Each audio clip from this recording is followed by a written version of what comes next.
안녕. 우리 유씨 부인의 조친문 같이 볼 건데요. 얘는 고전 수필이에요. 그래서 우리 수필이어서 내용은 짧아서 전체 줄거리나 인물관계들을 정리할 필요는 없고요. 우리 뒤로 잠깐 가서 해제를 같이 읽고 그 다음 본문을 봅시다. 자, 해제를 먼저 볼게요. 이 작품은 글쓴이가 오랜 세월 동안 애용하다가 부러진 바늘에 대한 추모와 애도의 뜻을 기록한 글입니다. 그래서 바늘을 의인화해서 사람이 죽은 것 마냥 표현을 해요. 그래서 엄청 슬퍼하고 비통해하고 이런 내용들이 나타날 거예요. 이런 마음을 유려한 문체로 기술하고 있다. 그러면 유려하다는 건요, 아름답다라고 생각해 주시면 돼요. 그래서 아름다운 문체로 기술하고 있다. 자, 그러면 우리 해제 하나 봤는데 옆에 핵심 정리에 하나만 우리 체크하고 갑시다. 자, 이 글은요, 제문 형식으로 써져 있어요. 자, 그러면 이 제문 형식이라고 하는 거는 바로 애도의 글을 쓰는 형식이다 라고 생각하시면 돼요. 그래서 애도의 글 쓰는 이 제문 형식을 차용해서 이 형식을 빌려와서 사용한다 라고 생각하시면 됩니다. 자, 그러면 우리 앞으로 가서 본문 이제 볼게요. 자, 그러면 처음 시작 부분에 유세차 우리 여기다가 형광펜 쳐볼게요. 유세차. 자, 그러면 유세차 이게 무슨 뜻이냐면 바로 올해는 이런 뜻이에요. 올해는 이번 해로 말하면 이런 뜻이에요. 자, 그러면 우리 지금 여기에 형광펜을 왜 쳤냐면 바로 이 유세차라고 하는 표현이 제문 형식의 가장 첫 머리에서 사용하는 관용적 표현입니다.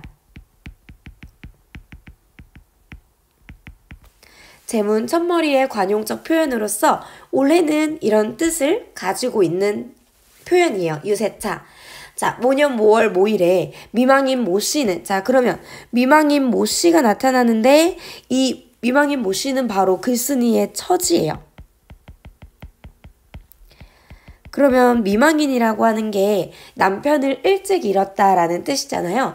남편을 일찍 잃은 글쓴이의 처지가 여기에 드러납니다. 두어자 글로써 침자에게 고하노니, 자, 그러면 여기에 말하는 침자는 바늘이에요. 그래서 지금 여기서는 바늘을 사람 자자를 써서 사람처럼 의인화합니다. 바늘을 의인화. 자, 침자에게 고하노니, 자, 인간 부녀의 손 가운데 종요로운 것, 가장 중요한 것이 바늘이로되 세상 사람이 귀히 아니 여기는 것은 도처에 흔한 바이다. 중요하긴 한데 사람들이 귀하게 여기지 않는다. 자, 근데 이 바늘은 이렇게 한낱 작은 물건이지만 이렇게 슬퍼하는 거는 내 정회가 남들과 다르다는 거예요. 자, 오호통제라라고 하고 있는데요. 우리 이 글에서 오호통제라라는 표현은 많이 쓰일 거예요.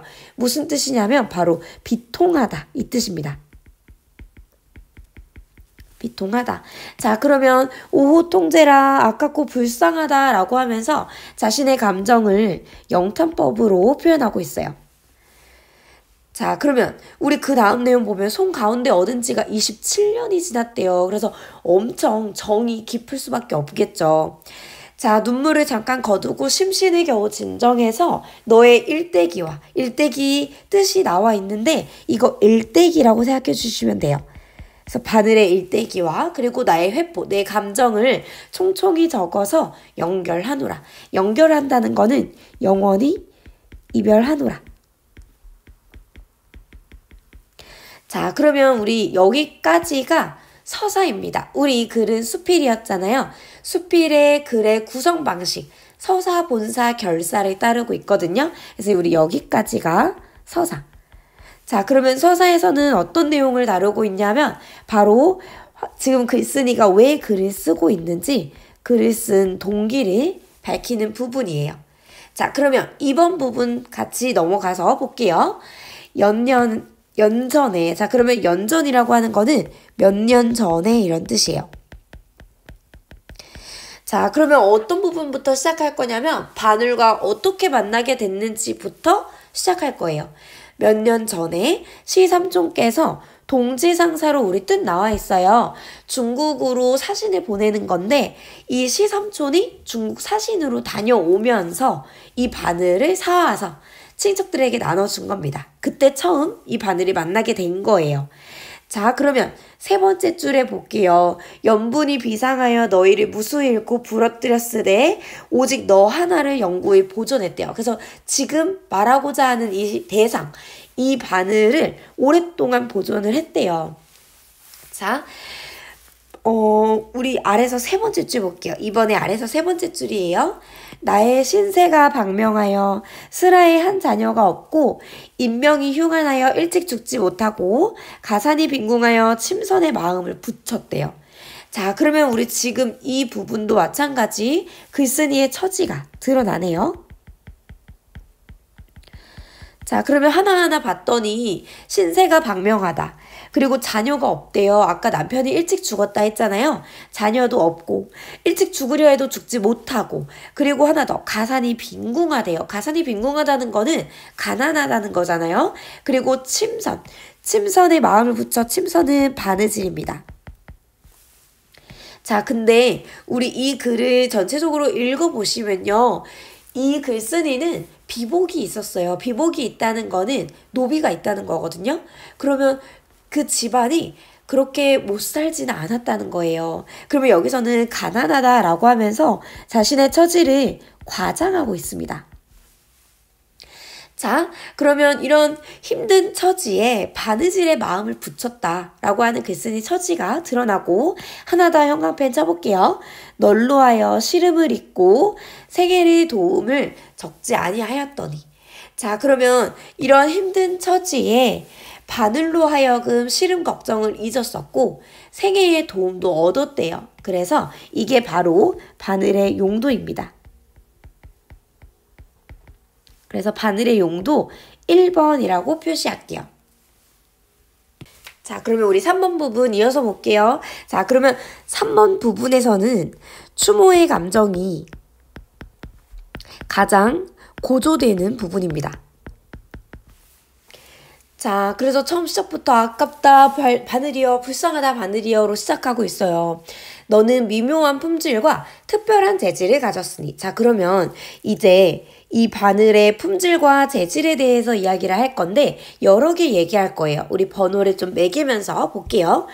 자, 물 중에 명물이래요. 그래서 물건 중에서도 명물이다. 철 중에 쟁쟁이라. 쟁쟁이라고 하는 거는 가장 뛰어나다 이런 뜻이에요. 가장 뛰어나다. 자, 그 다음에 민첩하고 날래기는 백대의 협객이요. 자, 그러면 백대의 협객이라고 하는 거는 무슨 뜻이냐면 얘는 100년에 한 번 나오는 무인이다. 이런 뜻입니다. 100년에 한 번 나오는 무인처럼 민첩하고 날래다. 그리고 굳세고 곱기는 만고의 충절이라. 네 번째예요. 만고는 그러면 얘는 만년에 한 번이라고 생각해 주시면 됩니다. 자, 그러면 미묘한 품질과 특별한 재질을 여러 개 나열하고 있으니까 열거법이 쓰여요. 네 가지를 열거했네요. 자, 그 다음 이어서 볼게요. 추호 같은 부리는, 자, 그러면 일단 추호라고 하는 거는 가느다란 털 이런 뜻이에요. 추호 같은 부리는 말하는 듯하고 뚜렷한 귀는 소리를 듣는 듯한지라. 자, 그러면 우리 지금 이 부분은 바로 바늘의 외양을 묘사하는 부분입니다. 그래서 바늘의 외양을 묘사하는 부분인데 여러 가지 표현법을 써서 사용하고 있어요. 여러 가지 표현법을 사용하고 있습니다. 자, 그러면 어떤 거 쓰고 있냐면 첫 번째 추호 같은 뭐뭐 하는 듯이라고 해서 직유법 쓰고 있죠. 자, 그 다음에 두 번째 부리를 가졌고 귀를 가졌다라고 표현했거든요. 우리 바늘이 이렇게 생겼잖아요. 그래서 앞부분 이 뾰족한 부분이 부리이고 뒷부분이 바로 귀를 의미하는 거예요.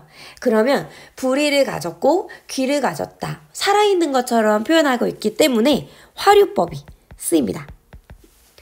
자, 그 다음에 세 번째. 쉼표를 기점으로 비슷한 문장 구조를 앞뒤로 반복하고 있어요. 비슷한 문장 구조를 반복해서 대구법도 쓰입니다. 자, 그래서 이런 재주와 이런 외양 묘사를 가지고 아주 훌륭한 바느질 기법을 쓰고 있다라고 얘기합니다. 자, 그러면 우리 어느 부분을 보냐면 5번째 줄 봐주세요. 3번의 5번째 줄이에요. 너의 미묘한 재질이 나의 전후의 수응함을 생각하면. 자, 그러면 나의 전후에 수응한다는 거는 무슨 뜻이냐면 얘는 바로 호흡이 잘 맞는다 이런 뜻입니다.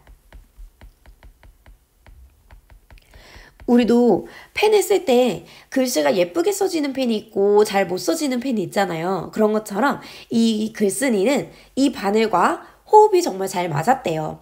자, 자식에게 지나고 비복에게 지나는지라. 자, 그러면 뭐뭐에게 지나다라는 표현은 무슨 뜻이냐면 뭐뭐가 더 낫다라는 뜻이에요. 그래서 바늘이 더 낫다. 자식이 없긴 하지만 자식이 있다 하더라도 자식보다. 그리고 비복, 노비보다도 바늘이 더 낫다. 내 마음을 더 잘 알아준다. 이 뜻이에요. 자, 그 다음 이어서 보겠습니다.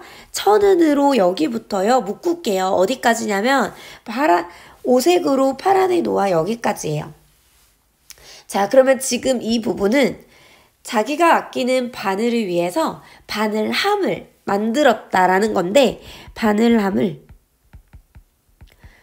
꾸미는 그 부분입니다. 자, 그러면 바늘함을 뭘로 만들었냐면 바로 은으로 만들어요. 그럼 이 사람 진짜 가난한 거 아니죠? 은으로 바늘함을 만들고 오색으로 5가지 색으로 파란을 놓아서 파란을 놓는다는 거는 얘는 범랑을 만드는 건데 이게 약간 구워서 반짝반짝하게 만든다라고 생각해 주시면 돼요. 에나멜 소재처럼 반짝반짝하게 만든다. 자, 그러면 이렇게 바늘함을 만들어서 겹고름에 채였으니 부녀의 놀이개라. 그러면 부녀의 놀이개에다가 형광펜 칠게요. 자, 이 바늘함을 만들어서 어떤 용도로 쓰였냐면 자, 우리 한복을 입으면 저고리에다가 놀이개를 달잖아요. 그 액세서리처럼. 그래서 자기의 바늘함을 예쁘게 만들어서 이렇게 놀이개로 차고 다녔다 라고 얘기를 해주고 있어요. 그래서 이거는 바로 바늘의 용도 2번째가 될 겁니다. 밥 먹을 적 만져보고 자, 그러면 여기부터요. 아랫줄에 겨울밤에 등잔을 상대하여까지 여기까지는 바로 이 바늘과 함께 했던 시간을 이야기해 줍니다.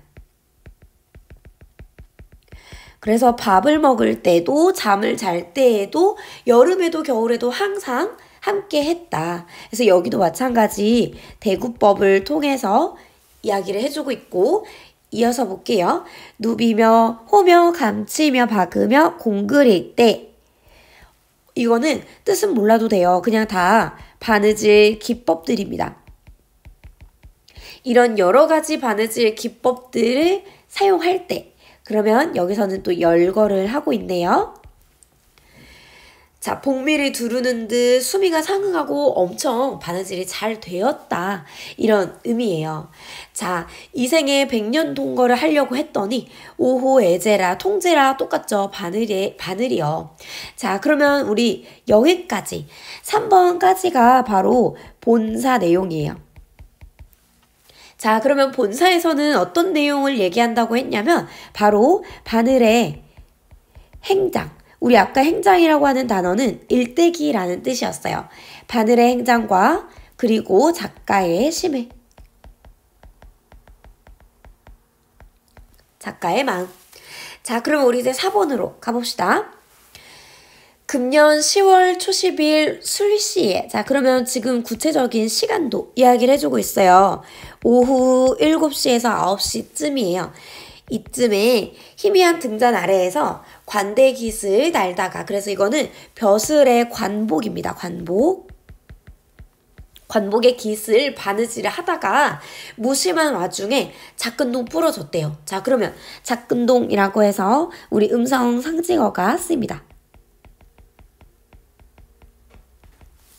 작근동 부러지니 깜짝 놀랐다. 자, 그러면 두 동강이 난 후에 글쓴이의 모습을 보세요. 2번째 줄이에요. 자, 정신이 아득하고 혼백이 산란해요. 마음을 빻아낸 듯하고 두골 머리 뼈가 다 깨쳐내는 듯하고 이윽도로 기색혼절을 했다가 기절까지 해요. 겨우 정신을 차렸어요. 자, 그러면 아무리 바늘이 부러져서 슬플 수 있다 할지라도 기절까지는 아니지 않아요? 지금 과장하고 있습니다. 자, 이어서 보겠습니다. 자, 만져보고 이어본들 속절없고 할일없다. 편작의 신술로도. 자, 그러면 편작 우리 형광펜 쳐볼게요. 아래에 뜻이 나와 있어요. 중국의 이름난 의사예요. 그래서 중국의 옛날 이야기를 빌려오고 있으니까 우리 이 부분은 고사가 인용되는 부분이네요. 고사를 인용하는 부분. 아무리 이름난 의사라도 고치지 못했다. 동네 장인에게 떼어보라고 한들 떼일 손가 떼지 못했다. 고치지 못했다.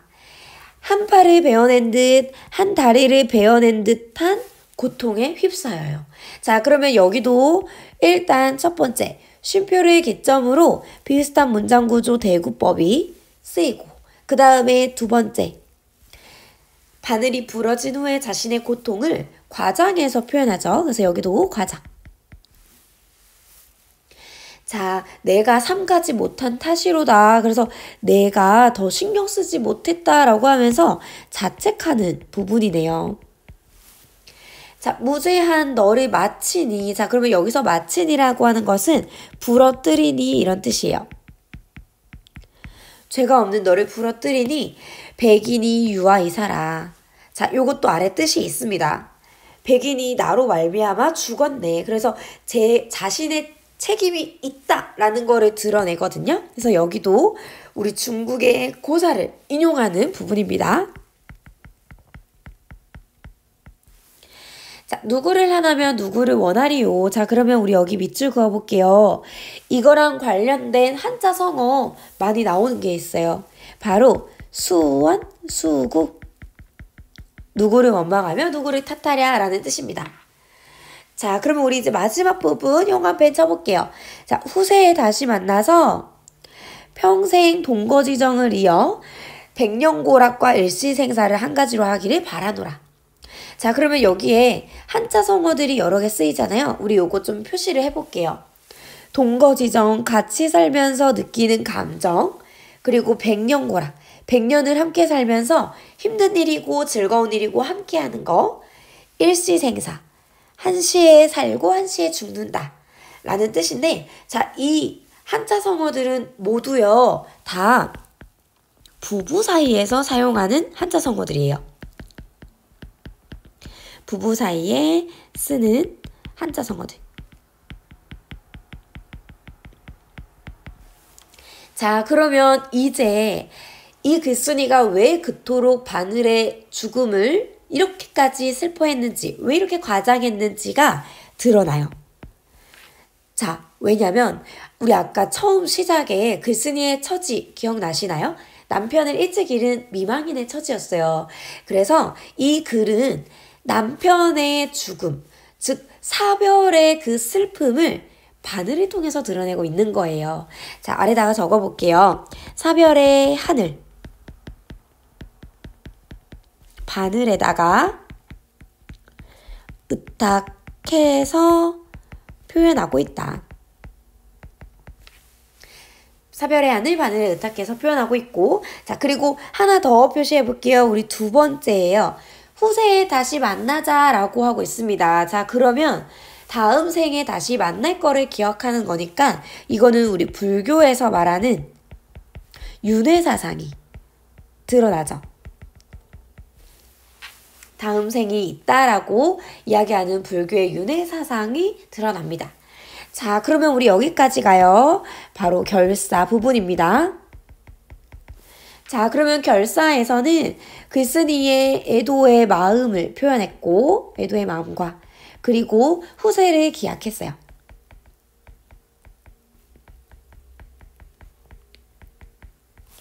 네, 여기까지. 그러면 우리 조친문 내용은 전체적으로 다 보았고요. 우리 중요한 내용들이나 혹은 필기가 조금 더 필요하신 분들은 저의 블로그를 찾아와 주세요. 그래서 우리 블로그 링크는 댓글에다가 남겨둘 테니까 블로그에 오셔서 조금 더 정보 얻어가시고 필기하시고 하셨으면 좋겠습니다. 네, 마무리할게요.